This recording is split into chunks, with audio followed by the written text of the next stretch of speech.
tidak hanya menjadi tanggung jawab pondok pesantren saja, akan tetapi perlu wali santri untuk bersinergi dalam mencapai kesuksesan tersebut. Apalagi di zaman sekarang teknologi itu sangat rentan. Banyak sekali para santri ketika sudah liburan, ketika sudah selesai boyong dari pondok itu gak karuan. Sebelumnya marilah kita sambut bersama Kak Muharini Aulia MPSI. Selamat datang Ibu atau Kak Muharini ya, kita panggil kakak aja ya, ternyata masih muda. Sebagai wali santri, boleh angkat tangan yang baru menjadi wali santri selama 1 tahun. Jadi anaknya mungkin baru bergabung 1 tahun ini, ada ya beberapa. Oke, terus yang udah paling banyak di pengalaman ya, udah 6 tahun menjadi wali santri, ada nggak? Yang anaknya sebentar lagi lulus mungkin. Saya belum menjadi wali santri, tetapi saya cukup sering berhadapan dengan wali santri karena di tahun 2019 sampai 2021 saya kebetulan kepala sekolah di salah satu sekolah di pondok pesantren, tapi jauh Bapak Ibu di Lampung. Ya, di 2019 itu saya kepala sekolah SMA di pondok pesantren Nurul Muhajirin di Lampung Utara. Jadi kalau di sini di pusat perkotaan, kaum urban ya, bapak ibunya sebagian besar mungkin bekerja, berorganisasi. Saya dulu ketemu sama wali santri yang notabene-nya profil mereka sebagian besar adalah petani. Ya, petani sawit biasanya, kalau nggak karet. Nah, jadi meskipun saya belum jadi wali santri karena anak saya masih kecil, belum dipondokin, tapi syukurnya saya punya banyak kesempatan bertemu dengan wali santri dulu. Ya. Dan kemudian sekarang karena saya lebih banyak praktek di ruang konseling, saya lebih sering ketemunya justru sama santri-santrinya yang udah pada lulus nih, alumni-alumni yang kemudian datang ke ruang konseling baik untuk mengembangkan diri ataupun menyelesaikan problem-problem yang tidak terselesaikan ya, problem-problem emosi, mental dan sebagainya. Saya lihat Raudah kita taman kebaikan kan, taman kesempurnaan. Jadi saya berharap saya nggak anak kita berprestasi apa enggak akhlak, karena lingkungan itu jauh sekali. Setiap hari main bola, ada kesempatan jalanan gitu susah, tapi atas keinginan anak mau ke pesantren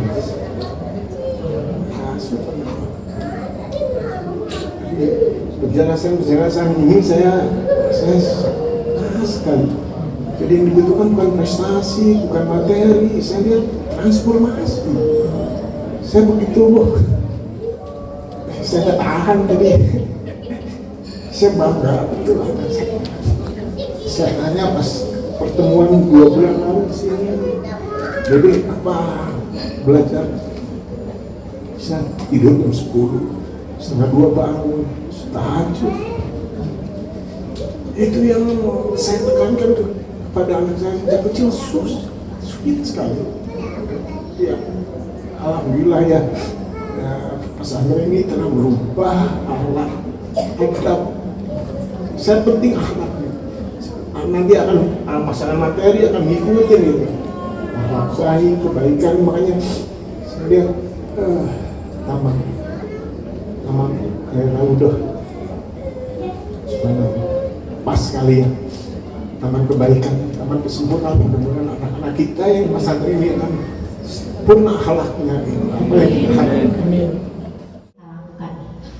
Di mana yang kita butuhkan adalah terkoneksi dengan penuh kesadaran dan keterlibatan. Itu nggak gampang Bapak Ibu. Ya, karena kita harus menjadi being aware sama being mindful, menjadi sadar seutuhnya, menjadi awas sepenuhnya dengan situasi saat ini. Yang pertama tadi kita ngikutin energi anak, saat anak udah merasa, oh mama beneran mau tahu ya kenapa aku pilih ini, kenapa itu dan itu. Baru setelah itu kita yang narik anak ke energi kita. Sekarang cari yuk yang profesinya yang lain kayak gitu. Terus riset bersama. Intinya kan tadi ya, kalau prinsipnya adalah belajar bersama, riset bersama. Dengan kita mengakui bahwa kita juga nggak sempurna, ada pilihan-pilihan kita juga yang kadang salah dan sebagainya. Itu bisa membuat anak jadi lebih rileks ya memilih pilihannya, bahwa oke, ini pilihan penting dalam hidup, tapi ini tuh cuma satu di antara ribuan pilihan hidup yang akan kamu lalui dalam hidup kamu nanti. Urusan nikah, urusan ini, urusan itu nantinya gitu ya.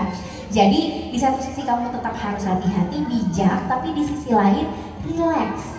Kalaupun pada akhirnya misalkan ya ternyata pilihan ini gak membuahkan hasil yang sesuai ekspektasi atau nggak sesuai prediksi kita, nggak membawa kemudahan dalam hidup kita, it's okay, nggak apa-apa, itu satu pilihan aja kok. Ada 999 lainnya nanti. Intinya ngajak anak lebih rileks supaya mereka nggak ngerasa kalau sampai saya pilih ini tuh dunia saya hancur, yang akhirnya bikin anak jadi krisis banget ya, tertekan banget menghadapi kayak ini tuh hidup dan mati gitu pilihan jurusannya. Ajak anak mengelola bagian hidupnya. Itu mungkin ya jawaban dari saya. Terima kasih. اللهم إنا نسألك سلامة في الدين وعافية في الجسد وزيادة في العلم وبركة في الرزق وتوبة قبل الموت ورحمة عند الموت ومغفرة بعد الموت. اللهم هون علينا يا الله في سكرات الموت والنجاة من النار والعفو عند الحساب